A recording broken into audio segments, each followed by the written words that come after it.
किसी को शक पड़ जाता है हज़रत अमीर माविया पर, ओ खुदा के बंदे, हज़रत अमीर माविया रदी अल्लाह ताला अन्हु तो वो शख्सियत है। नबी पाक सल्लल्लाहु अलैहि वसल्लम ने इमाम हसन को अपने साथ मिंबर पे बिठा के फरमाया, ये मेरा पुत्र चौधरी है, ये सरदार है, ये सैयद है। हुजूर किस तरह? फरमाया जब मुसलमानों की दो जमातें लड़ेंगी तो ये सुलह कराएगा। तो वो हज़रत अमीर माविया की जमात जिसके साथ हज़रत इमाम हसन सुलह करे, तुझे क्यों नहीं कबूल?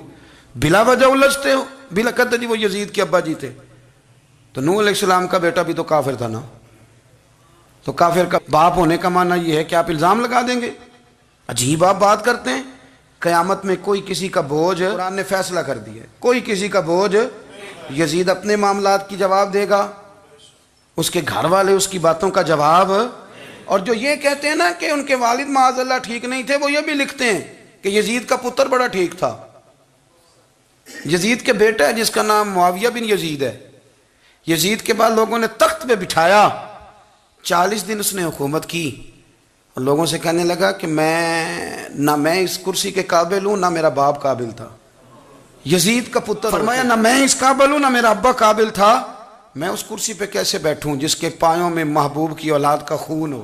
तलाश कर लो कोई अपना अमीर, 40 दिन के अंदर बंदा तलाश कर लो, मैं इस काबिल नहीं।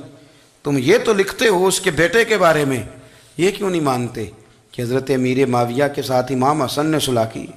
आप बात को समझें। और कुछ इतने बेवकूफ़ हैं, इतने नादान हैं, उनको कोई और बात नहीं मिलती तो कहते हैं इमाम हुसैन को आना नहीं चाहिए था, हुकूमत बन गई थी, यजीद बैठ गया था, माअज़ल्लाह।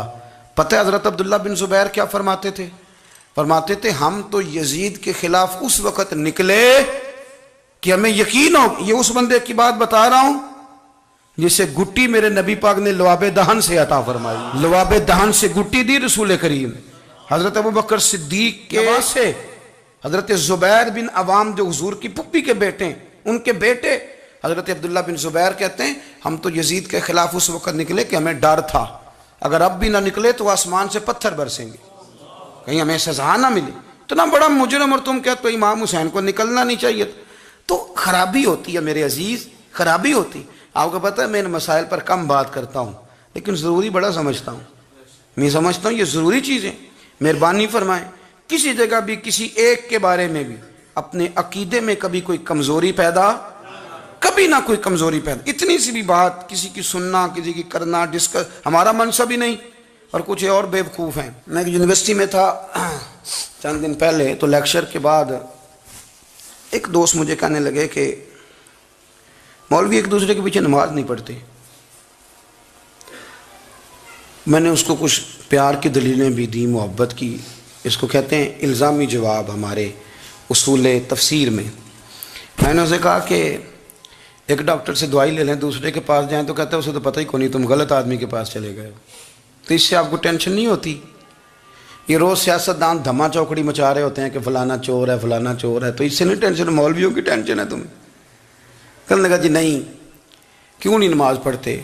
मैंने उसे कहा यार, और वो मुझे कहने लगा जी आप बड़ी मुस्बत बात करते हैं तो इसलिए मैंने आपसे सवाल किया है। मैंने कहा यार बड़ी सादी सी बात है, अगर तेरी समझ में आ गई तो ठीक है, न भी आई तो मनवाना तो मेरे ज़िम्मे है भी नहीं, बताना मेरे ज़िम्मे है। तू ये बता, मैंने कहा तेरे अब्बा जी को, तेरी अम्मा को बंदा काफिर कह गुजरे, कोई मौलवी बहुत बड़ा शेखुल हदीस हो, उसूल तफसीर पे, फ़िक़्ह पे, हदीस पे दस्तरस रखता हो, और मुस्तहज़र इल्म हो उस बंदे का, तेरे अब्बे और अम्मा को काफिर कहे, तू नमाज पढ़ता है?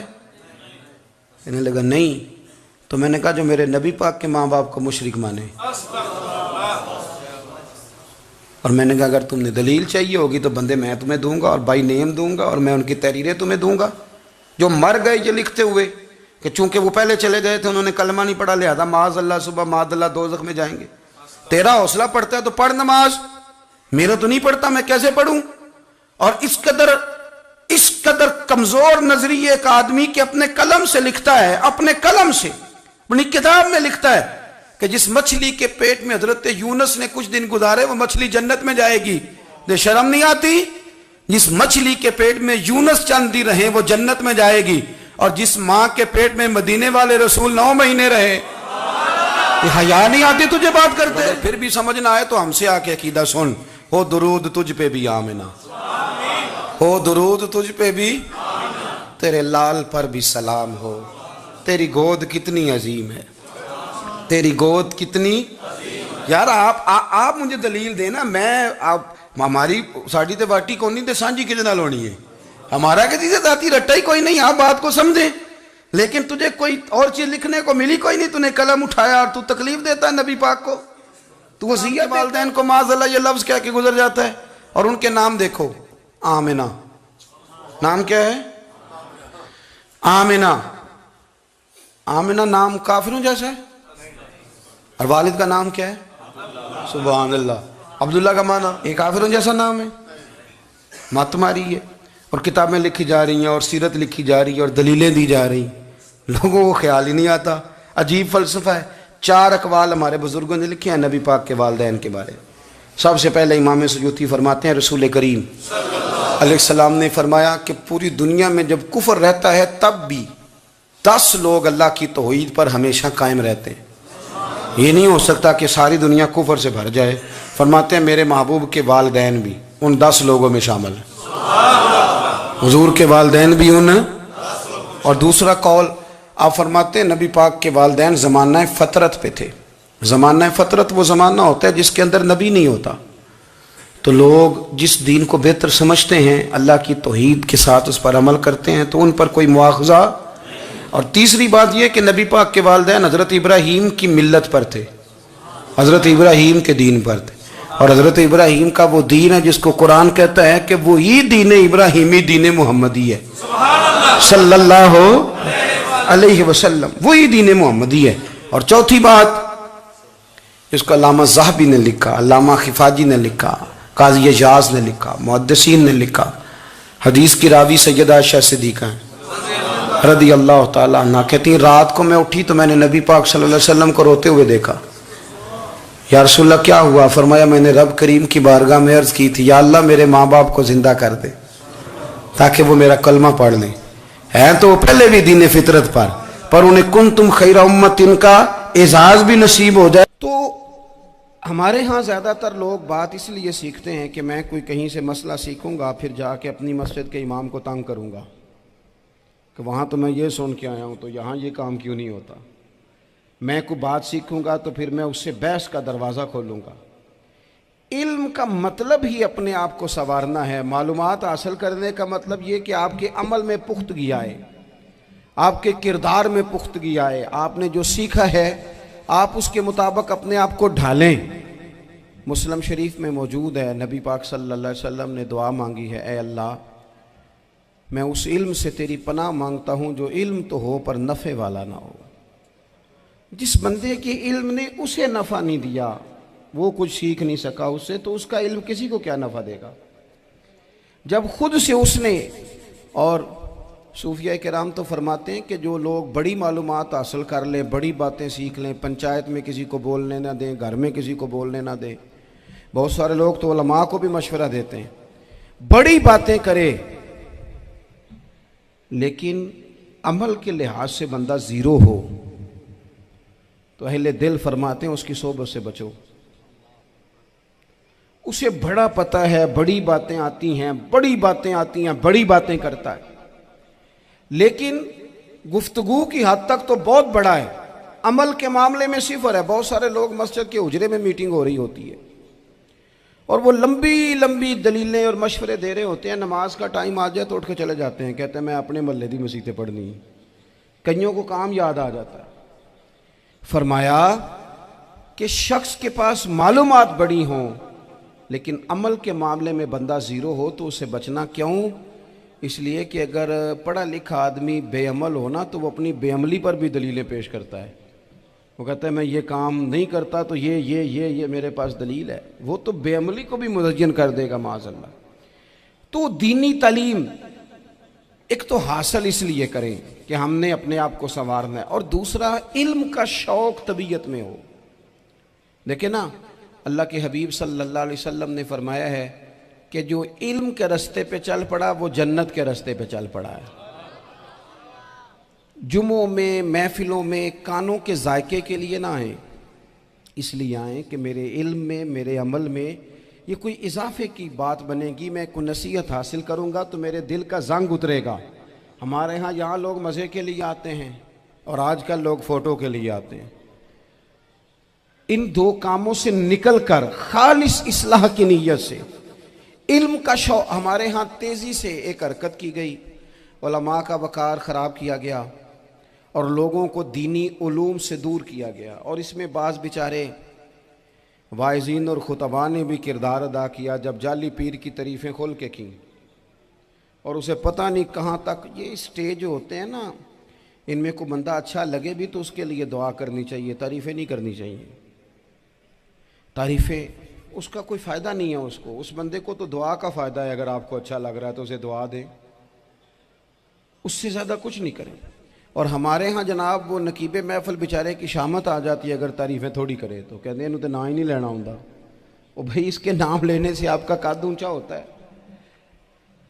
तो इल्म और आलिम, इन दोनों चीज़ों से कौम को दूर किया गया। दीनी तालीमात का फुकदान है। जो मैट्रिक तक लोग 60-70 किताबें पढ़ जाते हैं उन्हें भी कुरान पाक ठीक से नहीं पढ़ना आता, दूर किया गया।